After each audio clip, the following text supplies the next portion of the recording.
Si observamos los problemas de la sociedad, nos damos cuenta que durante miles de años el hombre ha intentado una solución. Sin saber, por supuesto, cuál era la raíz del pecado, el hombre quiso de algún modo tratar de que el mundo no estuviera tan fuera de control. Y entonces, ¿qué hemos hecho?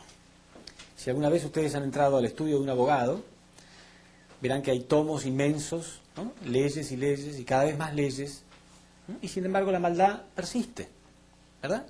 Y cuanto más males hay, porque a medida que la situación humana se va modernizando, hay más y más pecados, entonces se escriben más y más leyes, y el hombre encuentra el modo de esquivarlas y de seguir pecando. ¿Sí o no? El pecado individual existe constantemente en cada individuo, sin excepción. Bueno, ¿qué podemos hacer? Porque por más que se tome una persona y se la ponga en la cárcel, ¿no? La persona va a seguir pecando, otras personas van a seguir pecando, y aún la persona que juzgó a esta también tiene sus propios pecados. Si analizamos esta situación, es bueno compararla con la de un árbol. Imaginemos un árbol con sus ramas, sus hojas, su tronco y sus raíces. ¿Qué pasa si queremos cortar las hojas del árbol? ¿Puede cortarse las hojas de un modo definitivo? No, ellas volverían a crecer, porque las ramas del árbol las alimentan constantemente. Y aún cortáramos las ramas de ese árbol, volverían a crecer las ramas y las hojas también, porque el tronco las va a alimentar. Y aún cortando el tronco de ese árbol, volverá a crecer el tronco, las ramas y las hojas, porque la raíz lo está alimentando.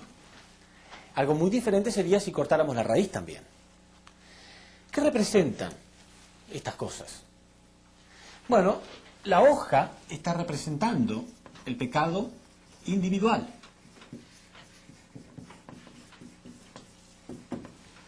¿Hay algún individuo que pueda decir que él no tiene ninguna clase de pecado? Que nunca mintió, que nunca robó, que nunca fue arrogante. No, ¿no es cierto? Todo el mundo tiene pecado individual.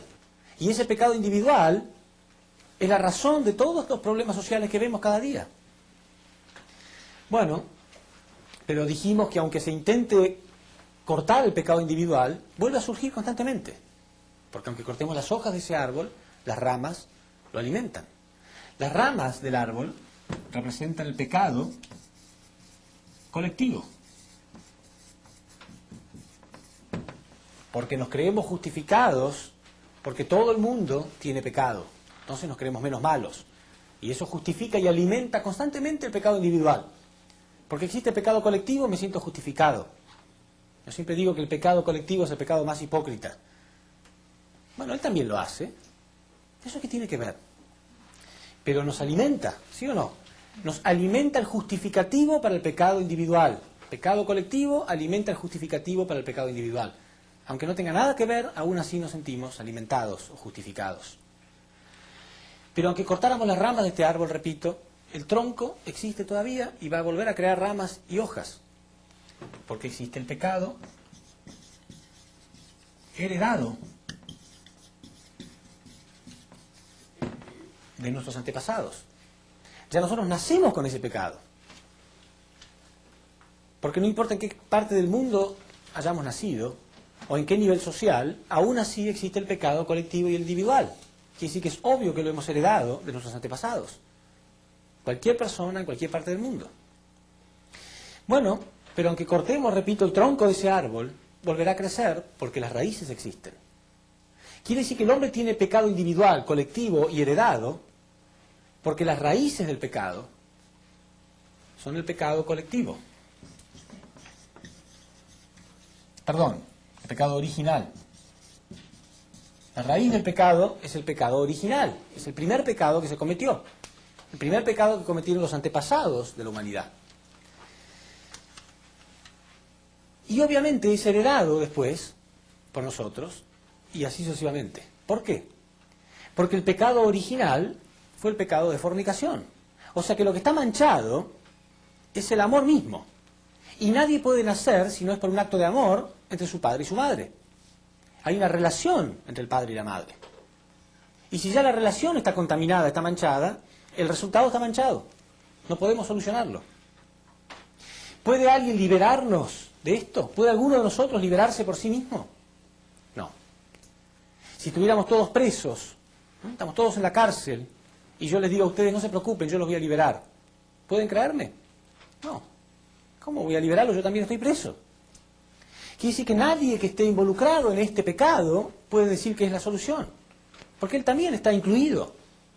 Aun cuando sea juez o abogado, ¿no?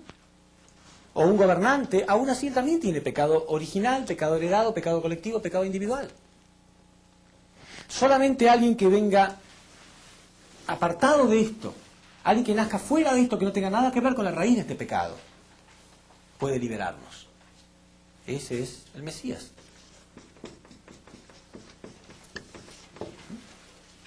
Esta raíz está constantemente alimentada por Satán. Satán alimenta la raíz de esto. Por eso la Biblia dice que nosotros tenemos que cortar esto e injertarnos en el olivo verdadero. El Mesías, Cristo, Jesús, venía en la posición de olivo verdadero, alimentado por una raíz verdadera. Dios alimentaba.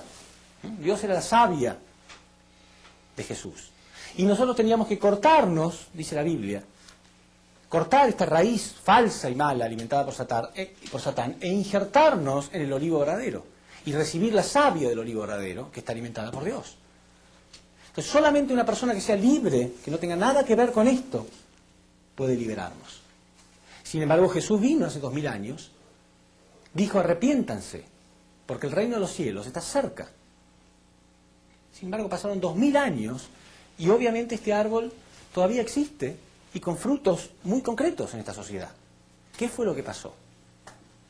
Vamos a ver ahora la misión de Jesús y analizar su vida y su misión y qué fue lo que ocurrió en realidad. Y por ahora damos terminada esta primera parte de la caída. Muchas gracias.